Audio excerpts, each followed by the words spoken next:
أعوذ بالله من الشيطان الرجيم بسم الله الرحمن الرحيم ولله غيب السماوات والأرض আকাশ পৃথিবীর অদৃশ্যের মালিক একমাত্র আল্লাহ। আকাশ পৃথিবীর অদৃশ্য বস্তুগুলি এগুলি সব কিছু এগুলি লিল্লাহ মানে মালিক, মানে এর মালিকানাটা আল্লাহ না। আকাশ পৃথিবীতে যেগুলি অদৃশ্য বস্তু যা আমরা দেখতে পাই না, এই সব কিছুর মালিক দৃশ্য অদৃশ্য সব কিছুরই, কিন্তু এখানে শুধু একটা বলা হয়েছে, একটা দ্বারা দুটোই বোঝানো হয়েছে। আকাশ পৃথিবীর মধ্যে দৃশ্য অদৃশ্য সম্যক বস্তুর মালিক আল্লাহ তাআলা। আমরু সাআতে ইল্লা কা লামহিল বাসার, নয় কিয়ামতের আদেশ। আমরুন মানে আদেশ, সামানি কিয়ামত, নয় কিয়ামতের আদেশ ব্যতীত যেমন চোখের পলক, কামানি যেমন লামহিল বাসার, চোখের পলক, বাসার মানে চোখ। কিয়ামতের আদেশটা চোখের পলকের মতো। আহুয়া আকরাবু, অথবা এর সাথে আরো নিকটতম, এর সাথে আরো অল্প সময়ের মধ্যে আদেশ দেওয়া হবে। ইন্নাল্লাহ আলা কুল্লি শাইইন কাদির, নিশ্চয়ই আল্লাহ তাআলা সব কিছুর উপরে ক্ষমতাবান। তো এই কিয়ামতের আদেশ চোখের পলকের মধ্যে অথবা তার সাথেও নিকটতম সময়। তো এই জন্য আল্লাহ রসুল মেরাজে গিয়ে দেখতে পাইছেন যে ইসরাফিল সিংহা মুখে নিয়ে দাঁড়ানো। এই জন্য আল্লাহ রসুলকে সালাম দিলেন, প্রথম সালামের জবাব দিলেন না, দ্বিতীয়বার না, তৃতীয়বারে জবাব দিলেন।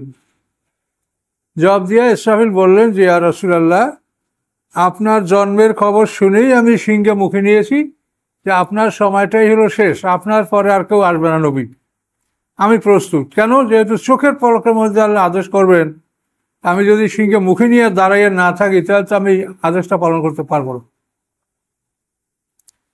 তো আল্লাহ সেই কথাটা স্পষ্ট বলছেন যে চোখের পলক অথবা তার সেই তো দ্রুত সময়ের মধ্যে আল্লাহ তাআলা সিংহার ফুৎকারের জন্য আদেশ দিবেন যে বাঁশি বাজাও। তো এটা কখন আসবে এটি নিয়ে মানুষেরা আল্লাহ রসুলের জমানার থেকে প্রশ্নই করে আসতেছে, কিয়ামত কবে, কিয়ামত কবে, কিয়ামত কবে। আল্লাহ বলছেন ওটা নির্ধারিত আছে আমার এলেমে, কাজেই এটা যখন আসবে তখন এক মুহূর্ত বিলম্ব করা হবে না, আগে করা হবে না, পরে করা হবে না।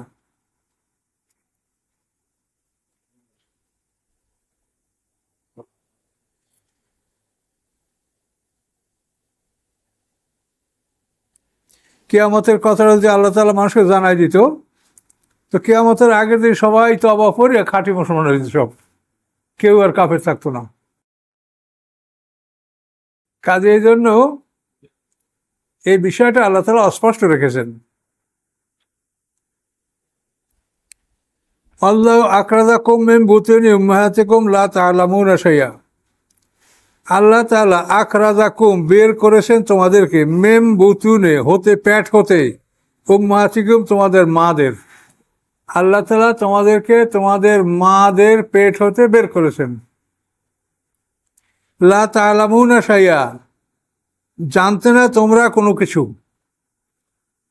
তা তো দেখছেন অবস্থা, আমাদের এটা ছিল আর আমরা তো এখন যাদেরকে দেখছি, লা তা'লামুনা শাইআ, কিছুই তোমরা জানতে না, কান্না ছাড়া কিছুই জানতে না। ওয়া জাআলা লাকুমুস সামআ, আমি সৃষ্টি করেছি তোমাদের জন্য শ্রবণ শক্তি, দৃষ্টিশক্তি এবং অন্তঃকরণ। আল্লাহ বলেন এগুলি আমি সৃষ্টি করেছি। অনেক মানুষ দেখবেন যে কান আছে কিন্তু শুনতে পায় না, চোখ আছে দেখতে পায় না, কান যারা অন্ধ তাদের চোখ তো আছে কিন্তু ওর মধ্যে দৃষ্টিশক্তি আল্লাহ দেন নেই। বধিরের কান তো আছে কিন্তু শুনতে পায় না। আবার অনেকের হৃদয় সবারই আছে কিন্তু অনেকে হৃদয় দিয়ে কিছুই বোঝে না। এই জন্য আল্লাহ বলেন আমি তোমাদেরকে শ্রবণ শক্তি, দৃষ্টিশক্তি, হৃদয় বোধ শক্তি এগুলো আমি দান করছি। লাআল্লাকুম তাশকুরুন, সম্ভবত তোমরা কৃতজ্ঞতা জ্ঞাপন করবে যে এগুলি আল্লাহ আমাদেরকে অনুগ্রহ করে দান করেছেন। কিন্তু এগুলি আমরা আল্লাহর নেয়ামত, আল্লাহর কাছে বিক্রি করেছি, তারপর এগুলি আমরা আল্লাহর আদেশের বাইরে ব্যবহার করছি, এজন্য আমাদের কঠিন শাস্তি হবে। মালিকের জিনিস মালিকের আদেশের বাইরে ব্যবহার করার কোনো ইখতিয়ার নাই। পৃথিবীতেও মালিক যা বলবে তার বাইরে করলেই আপনার জরিমানা, জেল, শাস্তি। আলাম ইয়ারাউ ইলা তয়রি মুসাখখারাতিন ফি জাওফিস সামা, তারা কি দেখে না, ইলা তয়রে পাখির প্রতি, মুসাখখারাতিন যে ঝুলন্ত অবস্থায় শূন্যে অবস্থান করে, ফি জাওফিস সামায়ে আকাশের শূন্য স্থানে। জাবুন মানে আমাদের মুখ, এই মুখের দাঁতগুলি এবং উপরের তালুর মধ্যে ফাঁকা, এটার নামও জাব, ফাঁকা জায়গা। তো হ্যাঁ, এর ভিতরে ফাঁকা যাওয়াটা ওটা আরবিতে বলে জাব, জাওফে দাহা, মুখের শূন্য স্থান। অ আলিফিয়া এর মাখরাজ হলো মুখের শূন্য স্থান, এটাকে উর্দুতে বলা হয় জাওফে দাহা, মানে মুখের শূন্য স্থানে। অ আলিফিয়া এই তিনটার উচ্চারণ। তো আল্লাহ তাআলা বলেন, তারা কি দেখে না পাখির প্রতি, মুসাক্কারাতেন সেগুলি ঝুলন্ত অবস্থায় আসে, ফি জাওফিস সামায় আকাশের শূন্যতায়, মা ইউমসিকুহুন্না ইল্লাল্লাহ ধরে রাখে না কেউ তাদেরকে আল্লাহ ব্যতীত, আল্লাহ ব্যতীত কেউ তাদেরকে শূন্যে ধরে রাখে না। ইন্না ফি যালিকা লাআয়াতিন লিকাওমিন ইউমিনুন, নিশ্চয়ই এর মধ্যে রয়েছে নিদর্শন ওই জাতির জন্য যারা ঈমান আনে।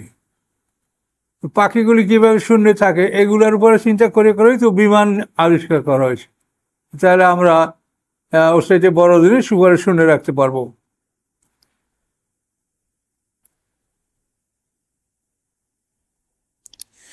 আল্লাহু জাআলা লাকুম মিন বুয়ুতিকুম সাকানা, আল্লাহ তাআলা করেছেন তোমাদের জন্য তোমাদের ঘর হতে সাকানা, বিশ্রামের জায়গা, আরামের জায়গা, শান্তির জায়গা।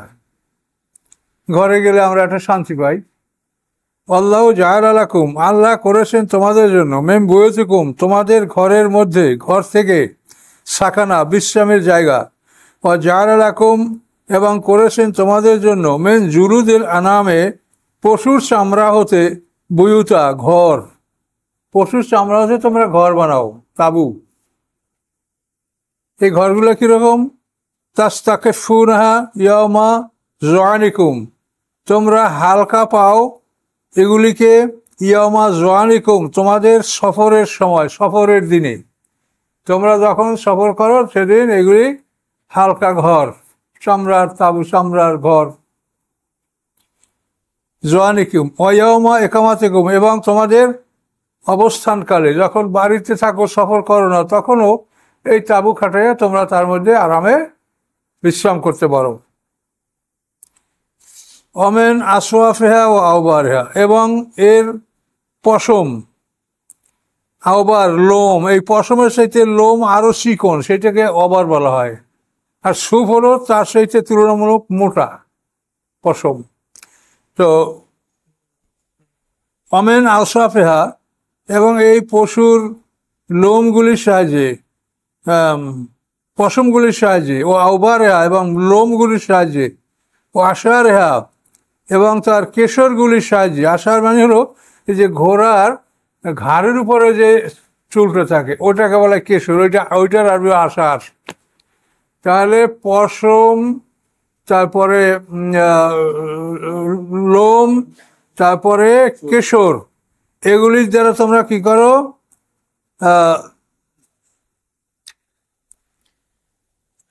আওবারে আশারে, আশা গৃহ সামগ্রী, গৃহ সামগ্রী এগুলি দ্বারা তোমরা তৈরি করো, কোনোটা ব্যবহারের জন্য, কোনোটা গায়ে উড়ানোর জন্য, কোনোটা বিছানোর জন্য, নানা রকম আসবাবপত্র তোমরা তৈরি করো। আশা মানে গৃহ সামগ্রী। মাতান এলাহিন এবং তোমাদের জন্য ভোগ বিলাসের বস্তু, এলাহিন নির্ধারিত সময়ের জন্য, নির্ধারিত সময়ের জন্য তোমরা তাদের পশম, লোম, কেশর এগুলি দ্বারা গৃহ সামগ্রী এবং অন্যান্য আসবাবপত্র তোমরা নির্মাণ করো। এটা আল্লাহ বললেন যে এটা আমার নেয়ামত। কীভাবে পশু, তার পশমও ব্যবহার করছো, চামড়াটাও ব্যবহার করছো, গোশতটাও ব্যবহার করছো, দুধও খাচ্ছ, কত না কিছু করছো তোমরা, কিন্তু আল্লাহর সৃষ্টি তোমরা এর বিনিময়ে আল্লাহর কৃতজ্ঞতা জ্ঞাপন করো, শুকরিয়া আদায় করো।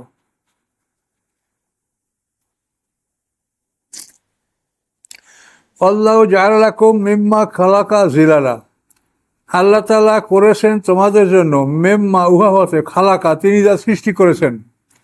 কি করেছেন? উহা হতে জেলালা ছায়া, তিনি যা সৃষ্টি করেছেন তার দ্বারা তোমাদের জন্য তিনি ছায়ার ব্যবস্থা করেছেন। বা জাআলা লাকুম মিনাল জিবালে, এবং করেছেন তোমাদের জন্য মিনাল জিবালে পাহাড় হতে আকনানা আশ্রয়স্থল, তোমরা পাহাড়ের মধ্যে লুকে আশ্রয় নিতে পারো, শত্রু থেকে আত্মরক্ষা করতে পারো, বিভিন্ন পশু পাখি বিভিন্ন অবস্থায় তোমরা মানে পাহাড়কে বানিয়েছেন আল্লাহ তাআলা আশ্রয়স্থল। বা জাআলা লাকুম, এবং করেছেন তোমাদের জন্য সারাবিলা বড় জামা, সারাবিল মেন কাতেরা, এই যে কোরআনে বলা আছে যে জাহান্নামীদের জামা হবে আল কাতরা, এই সারাবিল হলো বড় জামা, একেবারে পা থেকে মাথা পর্যন্ত লম্বা সারাবিল। তো জাআলা লাকুম সারাবিলা, আল্লাহ করেছেন তোমাদের বড় জামা। এই বড় জামা কি করে? তাকিকুমুল হাররা, এগুলি তোমাদেরকে গরম থেকে বাঁচায়। যে দেশে প্রচণ্ড গরম সে দেশে এই বড় জামা পরলে গরমটা কিছুটা কম লাগে। আর আমার দেশে তো কম গরম, এই জন্য মোটা কাপড় পরলে আমরা মনে করি যে গরম বেশি লাগে, কিন্তু বেশি গরম সেখানে মোটা কাপড় দ্বারা তারা গরমকে প্রতিহত করে। তাকিকুমুল হাররা, এই বড় বড় জামাগুলি, বড় বড় জামাগুলি তোমাদেরকে গরম থেকে বাঁচা, হার মানে গরম। বা সারাবিলা, এবং বড় বড় জামা তাকিকুম বাসাকুম, রক্ষা করে তোমাদেরকে তোমাদের যুদ্ধক্ষেত্রে। এই বড় বড় লৌহ বর্ম যেগুলি, এগুলি তোমাদেরকে তাকিকুম বাসাকুম, রক্ষা করে তোমাদেরকে তোমাদের যুদ্ধক্ষেত্রে। কাজালিকা, এভাবে ইউতিম্মু নেমাতাহু, পরিপূর্ণ করে দেন আল্লাহর অনুগ্রহ, আলাইকুম তোমাদের উপরে, লাআল্লাকুম তুসলিমুন, যাতে তোমরা আত্মসমর্পণ করতে পারো।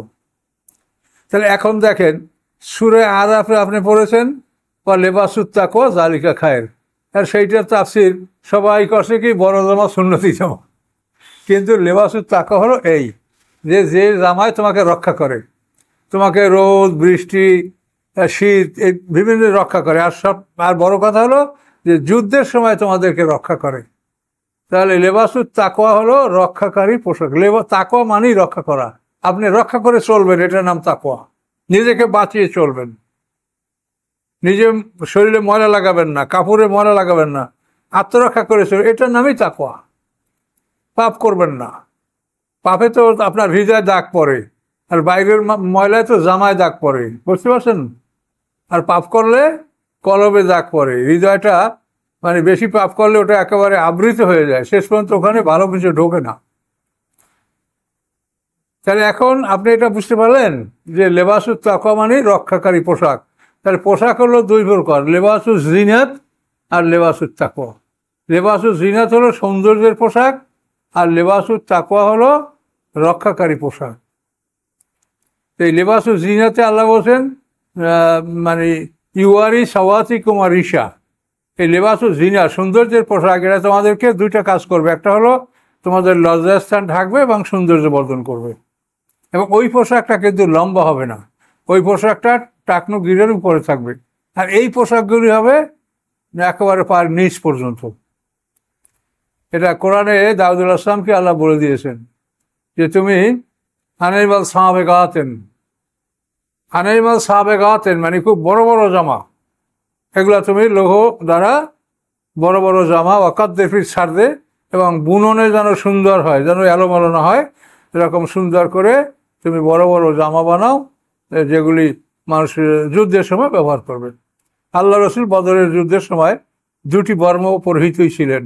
ওহুদের যুদ্ধের সময় আল্লাহ রসুলের দেহে দুইটা বর্ম পরা ছিল, নিচে একটা উপর একটা, যার জন্য ওহুদের যুদ্ধে আঘাত পেয়ে জখমে আল্লাহ রসুল নিজে পাহাড়ে উঠতে পারছিলেন না, দুইটা লৌহ বর্ম আরও জখম।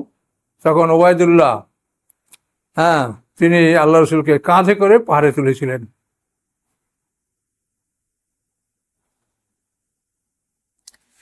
তাহলে এই জিনিসটা আপনার কাছে ক্লিয়ার হয়েছে যে লেবাসুত তাকওয়া মানে লম্বা জামা না, লম্বা খাটো জামা এটা একটা আঞ্চলিক ব্যাপার। পাঠানরা জামা পরে, পাগড়ি পরে, তা আপনি দেখবেন এমন কোনো পাঠান নাই যে তার মাথায় পাগড়ি নেই। অথচ দেখতে মনে হয় যে হুজুরে আমাদের একেবারে আমাদের পাগড়ি বান্ধা হুজুরা, কিন্তু এমন আছে যে ওই পাগড়ি পরে কিন্তু জীবনে কোনোদিন একক তো নামাজও পড়ে নাই, কিন্তু পাগড়িটার মাথায় আছে। কাজে এগুলি দেখে কিছু বোঝা যায় না। লেবাস পোশাক দেখে একটা মানুষকে নির্ণয় করা যায় না মুত্তাকিন কিনা। এই জন্য কোরআনে মুত্তাকিনের যে গুণগুলি বলা হয়েছে সেখানে এই জামা কাপড় দাড়ি টুপি পাগড়ির কথা বলা। দেখেন সূরা বাকারায় 5টা আয়াত দেখেন, দাড়ি টুপি জামা পাগড়ি বলা হয়েছে মুত্তাকির জন্য। কিন্তু আমরা তো মুত্তাকিন মনে করি যার জামা টুপি দাড়ি পাগড়ি আছে এরা হলো মুত্তাকিন। কি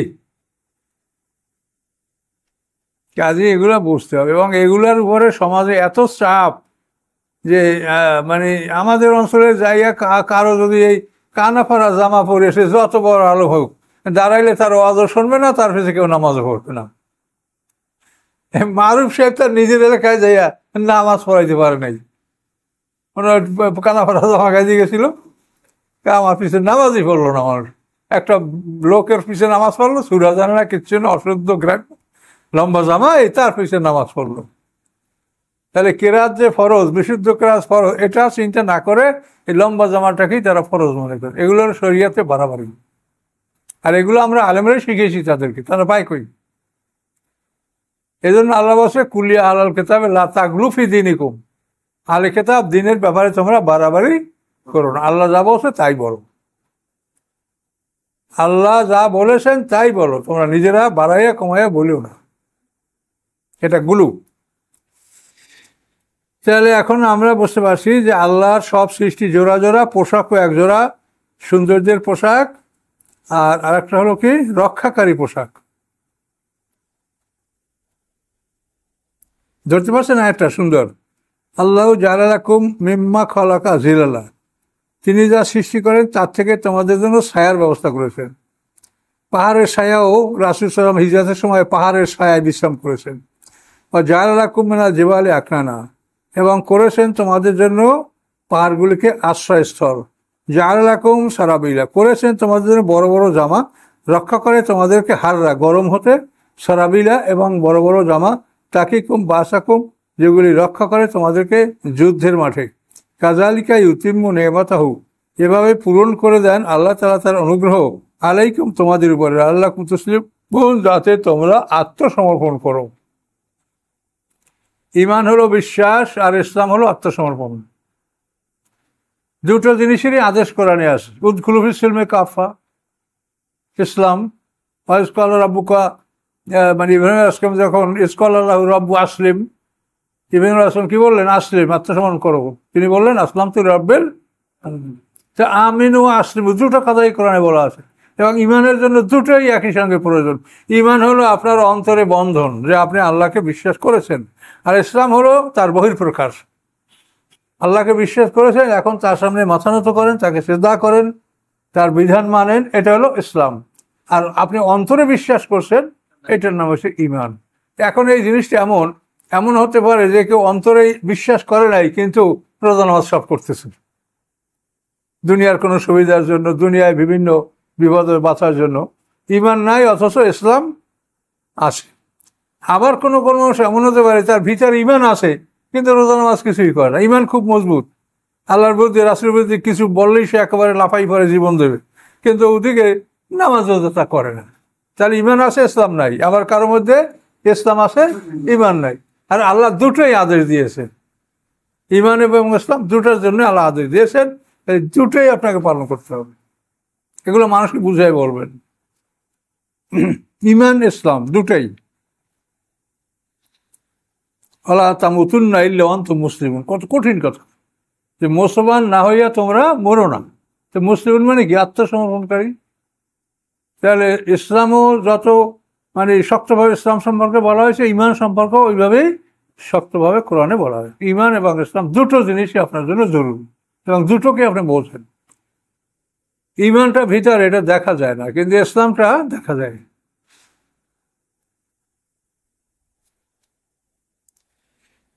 ফাইন তাওয়াল্লাহ, যদি তারা ফিরে যায়, ফাইন্নামা আলাইকাল বালাগুল মুবিন, নিশ্চয়ই আপনার উপরে শুধু স্পষ্ট প্রচার করে দেওয়া। মুসলমানকে হইল কি না হলে এটা দেখার বিষয় আপনার না, আপনার কাজ হলো কোরআনে যে আমি বলেছি এটা প্রচার করে দেন, বাস শুনে দেন। কে মোমেন হলো কি হলো না এটা দেখা দায়িত্ব নবী রাসূলদের না, আপনার আমারও না। আপনার আমার দায়িত্ব হলো প্রচারটা করে দেওয়া, যে আল্লাহ যা বলছে সেটা আমি মানুষকে পৌঁছাইলাম কিনা। ইয়ারিফুনা নেমাতাল্লাহ সুম্মা ইউনকিরুনহা, ইয়ারিফুনা তারা চিনতে পারলো, নেয়ামাত আল্লাহ আল্লাহর নেয়ামাতকে, সুম্মা ইউনকিরুনহা অতঃপর তারা অস্বীকার করলো, ও আকসারহুমুল কাফিরুন এবং তাদের অধিকাংশই কাফের, সত্যত্যাগী, অবিশ্বাসী। এই নিয়ামত হলো মুহাম্মদ সাল্লাল্লাহু আলাইহি ওয়াসাল্লাম এবং কোরআন। এটা তারা আরবরা বুঝতে পারছে যেটা ঠিক, যার জন্য আবু জাহেল কি বলছিল হজ করার সময় ওলীদ ইবনে মুগীরাকে, যে মুহাম্মদ সাল্লাল্লাহু আলাইহি ওয়াসাল্লাম সত্য। ওলীদ বলে মাহ, এটা বাদ দিতি। তখন আবু জাহেল রাগ করে কি বললো, আল্লাহে ইন্নী লা আ'লামু আন্নাহু লাসাদিক, আল্লাহর কসম নিশ্চয়ই নিশ্চয়ই নিশ্চয়ই নিশ্চয়ই মুহাম্মদ সাল্লাল্লাহু আলাইহি ওয়াসাল্লাম সত্যবাদী। আল্লাহে ইন্নী লা আ'লামু আন্নাহু লাসাদিক, আবু জাহেলের কথা এটা। এতভাবেই তারা বুঝেছে, বুঝার পরও তারা বাহ্যিক বিভিন্ন কারণে তারা ইসলাম গ্রহণ করে নেয়। দলীয় মর্যাদা, দলীয় সম্পর্ক, বংশের দিক থেকে জিত আর জিত, এগুলি। তো সেই কথা আল্লাহ বলেন, ইয়ারিফুনা নেমাতাল্লাহ, তারা চিনল আল্লাহর নেয়ামত, সুম্মা ইউনকিরুন অথবা তারা সেই নিয়ামতকে অস্বীকার করলো। অস্বীকার করার পরে আল্লাহ সেই নিয়ামতকে তাদের থেকে নিয়ে মদিনায় সেখানে এই নিয়ামত আল্লাহ দান করলেন, তাদের কপালে জুটল না। মক্কা বিজয়ের পরে মুসলমান হয়েছে ওরা যেমন আমরা তেমন, এটা তো গুরুত্বপূর্ণ হলো মক্কা বিজয়ের আগ পর্যন্ত তারা ইসলাম গ্রহণ করছে। আর হুদায়বিয়ার আগ পর্যন্ত তারা হচ্ছে 1 নম্বর, হুদায়বিয়া থেকে মক্কা বিজয় 2 নম্বর, আর মক্কা বিজয় হইতে কিয়ামত পর্যন্ত 3 নম্বর। এই যে মানুষের 3টা স্তর ভাগ কোরআনই করে দেওয়া আছে।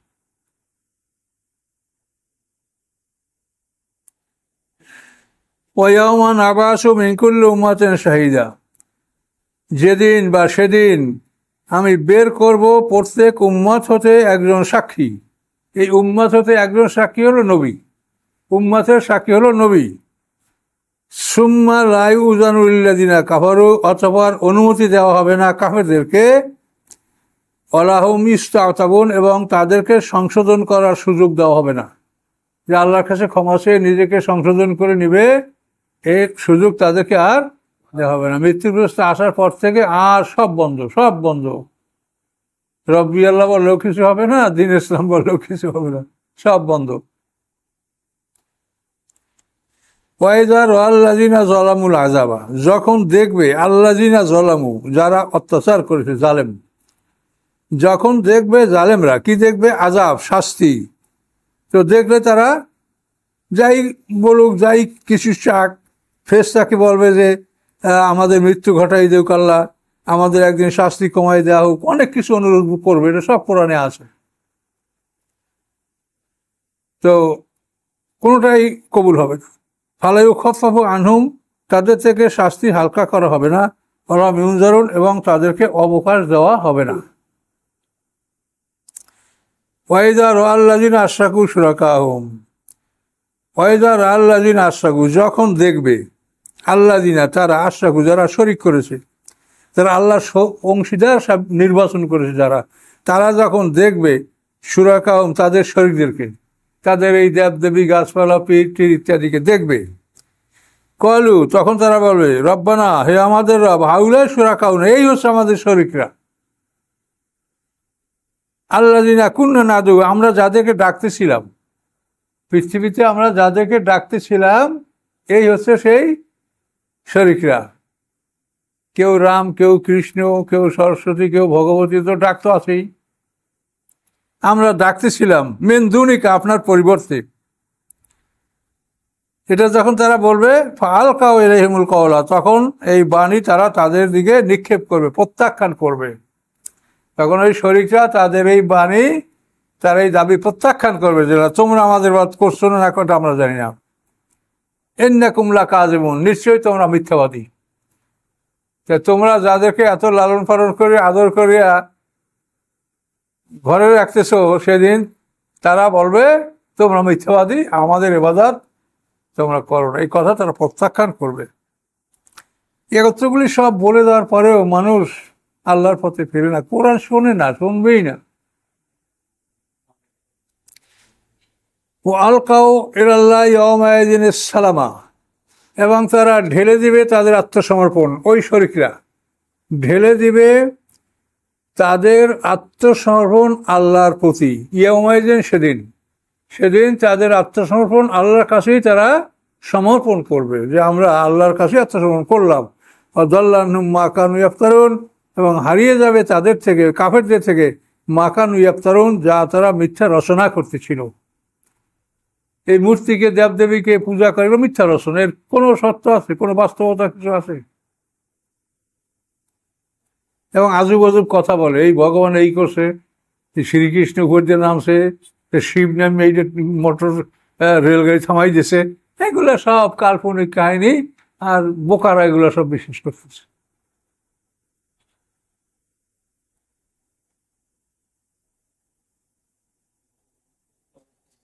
আল্লাযিনা কাফারু ওয়া সাদ্দু আন সাবিলিল্লাহ, যারা অবিশ্বাস করে এবং আল্লাহর পথে মানুষদেরকে বাধা দেয়, জিদনাহুম আযাবান, বাড়িয়ে দেব আমি তাদের শাস্তি, ফাওকাল আযাবে, শাস্তির উপরে, বিমা কানু ইফসিদুন, এই জন্য যে তারা পৃথিবীতে অশান্তি সৃষ্টি করতেছিল।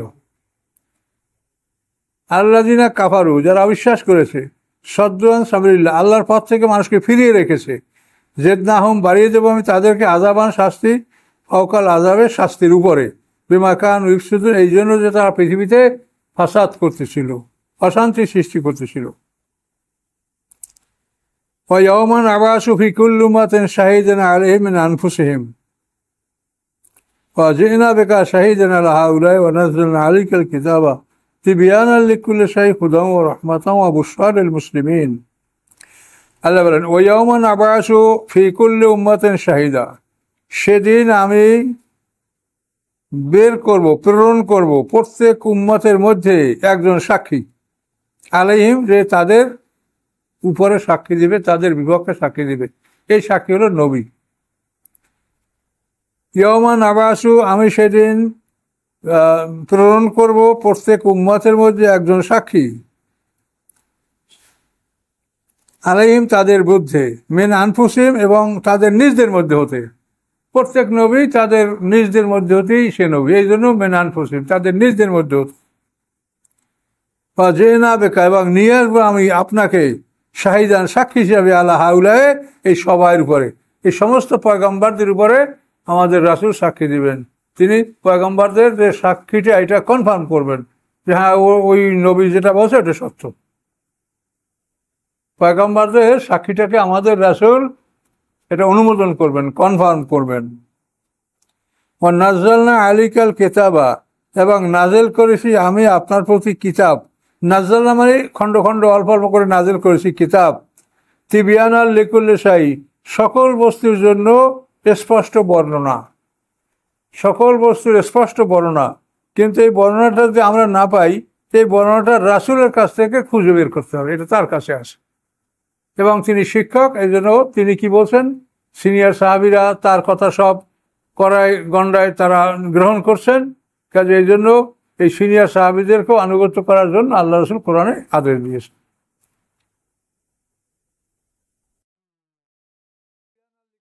প্রত্যেক জিনিসের বিস্তারিত বর্ণনা ওই কেতাবে আছে।